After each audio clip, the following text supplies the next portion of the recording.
Welcome to Lisa's Dialogue. It's my great honor to have the Chinese Consul General in Chicago, the Honorable Hong Lei. Thanks to Consul General Hong for joining us today. You come to the first Asia Business Summit to talk about Belt Road Initiative. Can you share with us what this initiative all about? The Belt and Road Initiative was proposed by President Xi Jinping 5 years ago. It is actually an initiative which advocates shared development between China and the rest of the world. So in the last 5 years, actually, many programs have been implemented concerning industrial capacity cooperation as well as infrastructure connectivity. For example, China nowadays is joining Pakistan to build many power plants in that country so that we can give them strong support for their further economic growth. In the past, Pakistan was plagued by shortage of electricity. We also have joined Indonesia for building the Jakarta-Bandung high-speed railway so that we can provide convenience for the Indonesian friends when they are traveling inside their country. So many of these projects actually yielded very positive result. Until now, China has carried out trade with the Belt and Road Initiative countries for about $3 trillion, and we have invested around $50 billion in the relevant Belt and Road Initiative countries. And jointly with the relevant countries, we have created around 240,000 new jobs for the Belt and Road Partnership countries. So Belt and Road Initiative has made great progress in the last 5 years. Why it is so successful? I think because it is a initiative which adheres to the principle of extensive consultation, joint contribution, as well as shared benefits. It is a program emphasizing equal partnership, mutual respect, openness, and inclusiveness. So all the projects has been carried out in an open way, in a transparent way. It is not manipulated inside a box. So we think it is no doubt that nowadays it is so much welcomed by the relevant countries. Actually, the name Belt and Road Initiative is named after the Silk Road. Silk Road in history has provided the world with peace and prosperity. So Belt and Road Initiative of Silk Road is actually a new century peace and prosperity program. It is initiated by China, but it is a great opportunity for all the countries in the world. As you mentioned, many countries have benefited from this initiative, but United States is not part of the Belt Road Initiative. Do you think U.S. businesses can benefit from this initiative as well? For sure. I think although there's still no agreement between China and the U.S. government for having cooperation in Belt and Road Initiative framework, yet many American companies have joined the initiative projects. For example, Caterpillar, the company based in Illinois, they have doubled their sales in China in 2017 because China nowadays has a huge amount of heavy machineries for implementing the Belt and Road Initiative projects. So Caterpillar is very much successful in grasping the opportunity to provide this kind of very important heavy machineries to China market. And via China, they actually sold a lot of their heavy machineries to countries on the Belt and Road routes. I could also tell you that a company called Blackfish, based here in Kansas, they are nowadays actually very actively joining in the Belt and Road Initiative program. They are very successful in providing power generation as well as delivery solutions. So they have very strong partnership with their Chinese counterparts to tap the potentials on third markets so that they can have this kind of shared growth for their companies. And also many US companies have expressed their enthusiasm in joining the Belt and Road Initiative. I visited the company Amazon. They are very famous for providing automation solutions. So they think it is a great opportunity for them if they can join the Belt and Road Initiative, and they sincerely hope that they can forge the partnership with Chinese companies so that they can tap the potentials in this field. So the Belt and Road Initiative is actually very much an open program. It opens its door to American companies, and we wish the American companies could grasp the opportunity which can be provided by the Belt and Road Initiative and benefit from the cooperation with Chinese companies. There are concerns about the Belt Road Initiative in the US.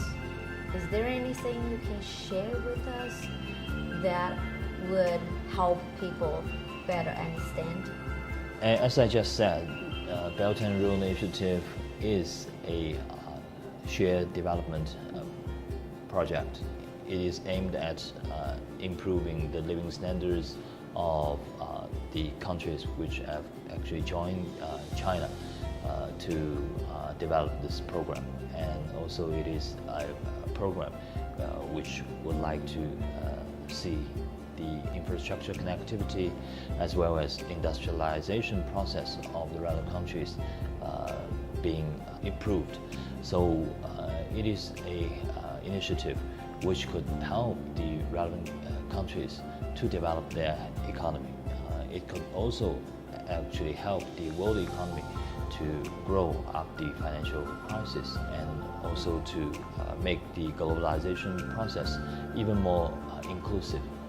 So we think this initiative is a great opportunity for the world. It is a huge public product for the international community. So we sincerely hope that other countries could show their understanding for this project. We think this is a very much open, transparent project. There's no geopolitical thinking behind this initiative. The only aim of this initiative is to help people in the world to have better future, to have even stronger growth for each and every country. At the Business Summit, you have talked about intellectual property. Can you share what is the current situation in China? I think we should view the development of intellectual property rights situation in China in an objective way. I believe that in the last 4 decades, China actually made great strides in this field. 40 years ago, there is no concept like protecting intellectual property rights in China. For the last 2,000 years, China is a country of innovation. We created compass, printing, paper, etc. for the world, but we never charge patent fees to other countries. Yet, when we opened our door to the outside world in 1979, we realized that this is really an important issue for foreign companies' presence in China. If we would like to attract foreign companies' participation for China's modernization drive, then we should give importance to protecting the intellectual property rights for those companies. It is of utmost importance to them. So in the last 4 decades, China has made all the efforts in establishing the relevant system for protecting IPR. We have stipulated relevant laws, established the special courts for handling IPR protection cases in Beijing, Shanghai, and Guangzhou. So nowadays, actually, for foreign companies, you can rely upon the system in China for protecting intellectual property rights. Our Vice Minister for Commerce says that he was told by a US company. The company submitted around 30 cases of IPR to the relevant courts in China, and they won in 28 cases. So that means there is really a system, the foreign companies, which could rely upon when they are handling the infringement of IPR issues. Obviously, improvement. Right.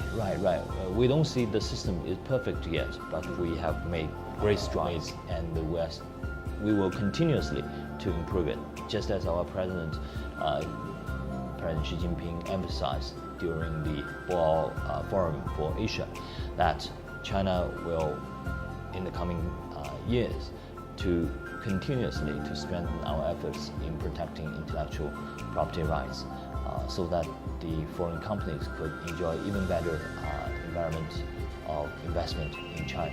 We think China is a trustworthy partner for the world. What we have said, we will surely to deliver. Is there any advice you could give U.S. businesses from Middle West in doing business with China? I think nowadays there is a strong and robust economic relationship between the Midwest with China. China is nowadays the third largest trading partner for many of the states here in the Midwest, and also a lot of U.S. companies from the Midwest has made their footprints in Chinese market. So we think this kind of a good experience could actually help the U.S. companies make their new business in Chinese market. And also we think it is very much important for the companies to get to know the orientation of China's development, such as innovation, such as environmental protection, such as improving the social security for our average people. So they should grasp this kind of opportunities provided by China's further growth and avail their advantages in technology as well as in their business establishment, so that they can benefit from China's next phase of growth. And also I think China is very big in market size, so it is very much a good idea if they can find a good partner in China, so that they can get the help from the partners to navigate into the China big market. Does Consulate provide assistance to U.S. companies in doing business in China if needed? We have a commercial section in our consulate, and we are always ready to provide relevant information and assistance to our American business friends. Thank you very much. Thank for you, your Lisa. time. Thank you so much. Thank you for watching Lisa's Dialogue. See you next time.